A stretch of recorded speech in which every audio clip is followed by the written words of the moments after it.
नमस्कार, मैं विकास और आप देख रहे हैं दैनिक सवेरा टीवी। और आज हम पहुंचे हैं बला गांव में।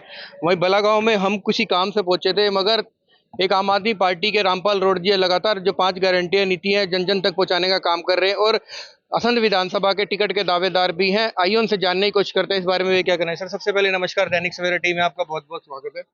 आप दैनिक सवेरा के सभी दर्शकों को मेरा प्रणाम।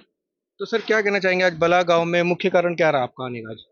आज देखिए, मुख्य कारण है कि यहाँ दादा खेड़े के आशीर्वाद लेने के लिए आए थे।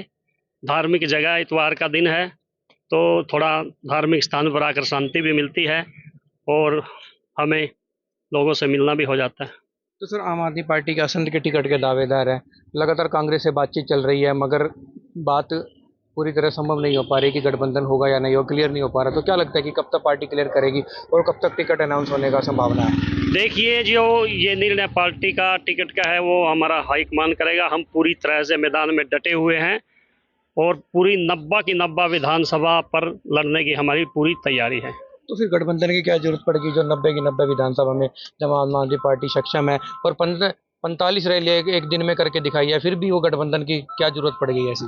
देखिए, कुछ कारण होते हैं, देश को देखकर, देश की भलाई के देखकर गठबंधन किया जाता है। पार्टियां उस एंगल पे भी सोच रही हैं और अगर स्थानीय समस्याओं के बारे में सोचें तो वो आम आदमी पार्टी से ज़्यादा कोई पार्टी नहीं जानती।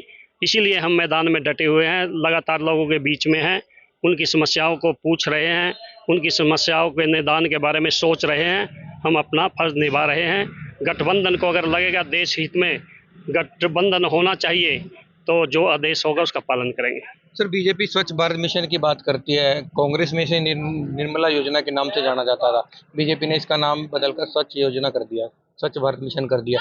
अभी हम बला गांव की सड़कों से गुजरे कि जैसे देखा जाए पानी की बड़ी समस्या, निकासी की समस्या। तो क्या लगता है अगर असंध की जनता आप पर विश्वास जताती है और आम आदमी पार्टी से टिकट लेकर और जीत के विधानसभा पहुंचने का कार्य करते हैं, तो क्या लगता है हर कोने में आम आदमी पार्टी का विकास पहुंचने की संभावना होगी? देखिए, हम पूरे हरियाणा को बदलने के लिए निकले हैं और असंध भी हरियाणा में आता है। असंध का तो और भी बुरा हाल है, यहाँ तो और भी ज़्यादा कामों की ज़रूरत है। यहाँ स्कूलों की हालत बहुत ख़राब है, सड़कों की हालत बहुत ख़राब है, सफाई के बारे में आपने बता ही दिया है। जो भी ये काम है, जो भी समस्याएं हैं, आम आदमी पार्टी की सरकार आने के बाद पूरे हरियाणा में करेंगे, असंध में भी करेंगे, असंध में और भी ज़्यादा ध्यान देंगे अगर जनता हमें मौका देती है। तो असंध के विधायक रहे हैं, विधायक है, मौजूदा विधायक है शमशेर सिंह गोगी जी। कांग्रेस ने एक बार फिर विश्वास जताया। वो मीडिया से बातचीत में कहते हैं कि लगातार मैंने विकास कार्य में करी है और सबसे पहला मेरा काम होगा असंध को जिला बनाने के लिए। असंध पूरी तरह से सक्षम है, मगर विकास असंध जिला बन भी जाता है तो मगर विकास कार्य तो कुछ भी नहीं हुआ 5 साल में। उसे कैसे देखते हैं आप? चुनावी जुमले हैं सारे। बीजेपी भी अभी यही जुमला लेके आई है कि हम असंध को जिला बनाएंगे। 10 साल उनका शासन रहा, जिला क्यों नहीं बनाया? अब कौन सा तीर मार देंगे? अब तो जाने वाले हैं वो, अब तो बीजेपी की सरकार ही नहीं आने वाली। रही कांग्रेस की, तो कांग्रेस के तो भी विधायक थे यहाँ, कुछ नहीं किया। गांव, किसी गांव में भी नहीं जाते, ऐसा लोगों ने हमें बताया है। रिपोर्ट तो आपके पास भी होती होगी, तो जो कहता है तो वो सर, करके बड़ा गांव दिखाए। की जनता बोल रही है, वो तो यहाँ तक आया ही नहीं है कि किसी के ना मरने में, किसी के ना सुख में ना दुख में, फिर भी। बड़ा गांव क्या, पूरे असंध की जनता यही बोल रही है। तो बाकी ठीक है, अभी चुनावी मैदान डटा हुआ है, जो काम करेगा जनता उसको वोट करेगी, तो अभी तो पता सर, चल जाएगा। जैसे ही भाजपा की सूची जारी होती है, पहली सूची जारी होती है, कर्णदेव काम्बोज की बात करें, चाहे करनाल से पूर्व में रेणुबाला की गुप्ता की बात करें, कहीं जो तमाम बड़े बड़े पदाधिकारी या नेता हैं बागी हो जाते हैं पार्टी के लिए। ज्यादा ही बागी हुए हैं इसमें। बीजेपी में 67 लोगों की लिस्ट जारी की, 68 आदमी उनके बाहर चले गए जिनको टिकट नहीं मिली। तो यानी भगदड़ मची हुई है। सब कुर्सी के लालच में एक दूसरे की टांग खींच रहे हैं, सबको टिकटें चाहिए, सबको एमएलए बनना है। अभी निकल के आ गए चुनावी मौसम में बाहर से। 5 साल दिखाई नहीं दिए, पब्लिक को नाम भी नहीं पता, वो भी टिकट मांग रहे हैं। टिकट नहीं मिला तो भाग रहे हैं। 67 को टिकट दी और 68 बाहर चले गए। तो सर, बात करें पार्टी, भाजपा पार्टी बोलती है पहले देश फिर पार्टी फिर स्वयं, मगर इसमें क्या लगता है उल्टा हो रहा है? पहले स्वयं फिर पार्टी फिर देश। जुमला, जुमला पार्टी है। अच्छा जुमला दिया, मौके के अनुसार जुमले देते रहते हैं, ये भी एक जुमला ही है। देश के बारे में उनको, देश की कोई फिक्र नहीं, अपनी सत्ता की फिक्र है। जो भी कहते हैं उसका उल्टा करते हैं। तो सर, सबके बाद सबके विकास की बात करती है बीजेपी की सरकार। अभी कांग्रेस का मैनिफेस्टो भी आया, 6,000 पेंशन कर देंगे, ठीक है, 300 यूनिट बिजली फ्री देंगे। क्या लगता है कि आम आदमी पार्टी की नीतियाँ चुरा ली है? हाँ, कोशिश तो करते हैं, लेकिन ओरिजिनल कॉपी तो ओरिजिनल रहेगी ना, जेरॉक्स जेरॉक्स ही रहेगा। तो कितनी कोशिश कर ले, आम आदमी पार्टी की सरकार आएगी, जनता हम पर विश्वास करती है। इन दोनों को पार्टियों को देख चुकी है जनता। तो सर लगातार जनता के बीच में जाने का काम कर रहे हैं, 5 गारंटियों को लेकर जाते हैं, तो क्या रुझान आने शुरू हुए हैं? क्या लगता है कि इस बार भाजपा जीतेगी, कांग्रेस, आम आदमी पार्टी? तीन, हरियाणा में सिर्फ 3 पार्टी है जो टक्कर में है, और आम आदमी पार्टी का एक वर्चस्व रहा है, इतिहास, इन्होंने एक इतिहास बनाया है कि बहुत ही थोड़े समय में राष्ट्रीय पार्टी घोषित घोषित हुई है ये। देखिए, पार्टियां तो बहुत हैं, टक्कर में सिर्फ एक ही है, आम आदमी पार्टी। 3 राष्ट्रीय पार्टियां हैं, वो मानते हैं, बीजेपी, कांग्रेस और आम आदमी पार्टी। लेकिन अभी चुनावी टक्कर में सिर्फ एक ही पार्टी है, वो है आम आदमी पार्टी। बाकी तो देखिए, कहते हैं ना हरियाणा में देखी वाली पार्टी हैं, सबको देख चुके हैं लोग। अभी तो उम्मीद सिर्फ आम आदमी पार्टी से है, और आम आदमी पार्टी लोगों की उम्मीदों पर खरा उतरने की कोशिश करेगी, उतरेगी। तो सर आप जिस गांव में खड़े हैं, बला गांव, एक वर्चस्व रहा है, इतिहास भी, राजनीति के क्षेत्र में बात करें चाहे धार्मिक क्षेत्र में बात करें, एक यहाँ का युवा है बाहर की तरफ पलायन कर रहा है, सबसे ज्यादा युवा बाहर जा चुके हैं, असंध का विधानसभा का ये गाँव है। देखिए, इसके लिए बीजेपी सरकार जिम्मेदार है। जब यहाँ पर काम नहीं होगा, बच्चे काम तो करेंगे।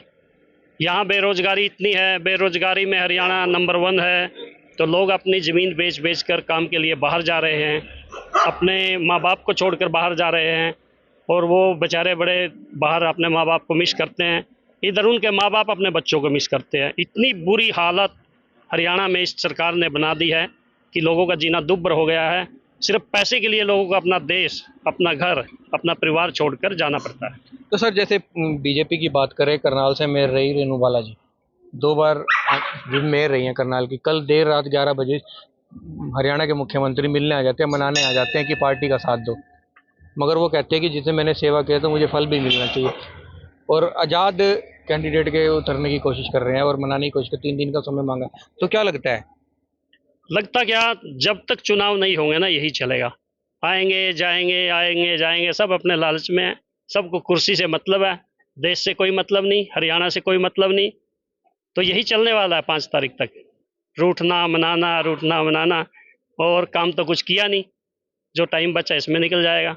तो सर बड़े बड़े नेताओं की बात करें, आज वो इस दुनिया में नहीं है, वो स्वर्ग में जा चुके हैं। जैसे ताऊ देवीलाल की बात करें, चरण सिंह जी की बात करें, उन्होंने कुर्सी के लिए काम नहीं किया, देश के लिए काम किया, अपने हल्के को, चाहे एमपी रहे हो, चाहे सांसद रहे हो, चाहे विधायक रहे हो।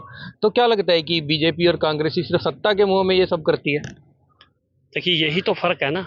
वो लोग, उनको लोग ताऊ प्यार से, जगत ताऊ, जननायक, ये उपाधि क्यों दी है?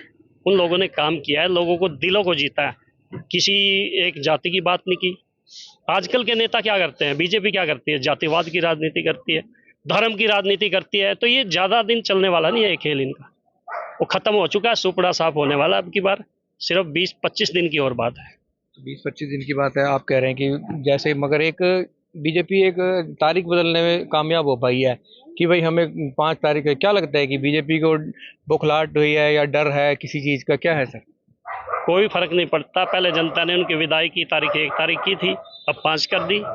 जनता भी वो तारीख बदलेंगे ना, विदाई की तारीख निश्चित है, जो तारीख वो बदलेंगे वही जैसे एक उनकी लड़की की विदाई तारीख है। होती है, हाँ जी, जैसे एक लड़की की विदाई होती है शादी के बाद। विदाई निश्चित है, तारीख बदलेंगे उस तारीख को हो जाएगी।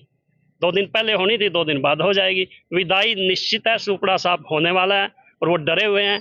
इसीलिए कभी सोचते हैं इसको ले आए, वो जीत जाएगा, उसको ले आए, जिसने जो यहाँ का वो भाग जाता है, बाहर से लेके आते हैं, लोकल भाग जाता है, लोकल को देते हैं, तो उसके पास उसने कोई काम ही नहीं किया, क्या मुंह लेके जाएगा जनता में। तो सर एक आखिरी सवाल है हमारा, 1 साल किसान आंदोलन चला, 2 बीजे साल 2 साल 1 साल तक, अभी भी किसान ये शंभू बॉर्डर पे बैठे हैं, 210 दिन हो गए हैं बैठे हुए। हाई कोर्ट का ऑर्डर हो चुका है कि इन्हें दिल्ली जाने दिया जाए, सुप्रीम कोर्ट का भी ऑर्डर हो चुका है, मगर बीजेपी सरकार उन्हें दिल्ली जाने नहीं दे। क्या मंशा है सर उनकी? देखिए, इस बीजेपी ने तो संविधान को, कानून को, हर चीज का दुरुपयोग किया है, मजाक बना के रख दिया है। किसानों को दिल्ली जाने नहीं देते, हमारे नेताओं पर झूठे केस बनाकर उनको जेल में डाल दिया। जो भी आवाज़ उठाने की कोशिश करता है, जो जनता की समस्याओं का निदान करना चाहता है, उन पर झूठे केस बनाकर रोकते हैं। लेकिन ऐसे रुकने वाले नहीं हैं, जो काम करेंगे, जो अच्छे नेता होंगे, जो अच्छे लोग होंगे, वो तो अपना काम करेंगे। तो सर चंद्र नायडू ने समर्थन किया था मोदी जी को, उन्होंने आज अपना समर्थन वापस ले लिया है, क्योंकि कुछ समय पहले बजट आया था कि एक मेरे आंध्र प्रदेश को प्रमुख राज्य का दर्जा नहीं दिया गया। देखिए, जोड़ तोड़ की सरकार चलने वाली नहीं है। आज समर्थन वापस लिया, केंद्र की भी विदाई निश्चित है, तारीख शायद आसपास ही है, वो भी पता चल जाएगी। हरियाणा में बीजेपी की सरकार की विदाई निश्चित है, केंद्र में भी निश्चित है, अभी वो तारीख आनी बाकी है, पता चल जाएगा जल्दी। तो सर, आने वाली 5 तारीख को हमारे चैनल के माध्यम से जनता से क्या संदेश देना चाहेंगे आप?